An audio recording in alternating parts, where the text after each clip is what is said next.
Bugun dasturda bir oz lirik chekinish qilamiz. Yuqorida tilga olgan ikki klubimiz o'rtasidagi eng shov-shuvli transfer haqida so'z yuritamiz. Shunaqa termin bor: shuttle diplomati. Uning futboldagi analogi Luis Figo transferi.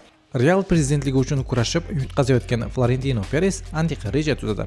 U dastlab agar prezident bo'lsam, Luis Figoni Madridga olib kelaman deb va'da bera boshlaydi. Tabiiyki, Barselona yetakchisini Realga o'tishi ishonilmas voqea edi. Figoning o'zi ham rad etadi.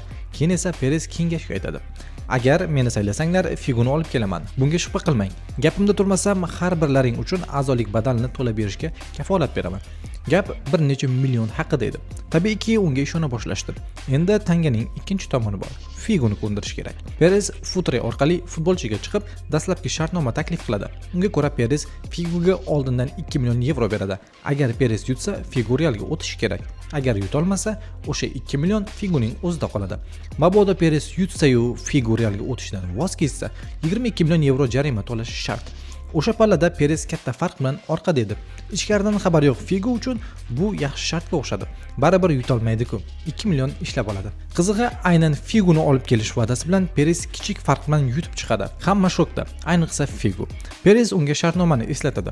Aytishlaricha, Figo yig'lagudek bo'lib, Barselona rahbariyatiga borgan va jamoada qolishni istashini, 22 millionni to'lab berishlarini so'ragan. Figoning o'zi uchun esa bu katta pul.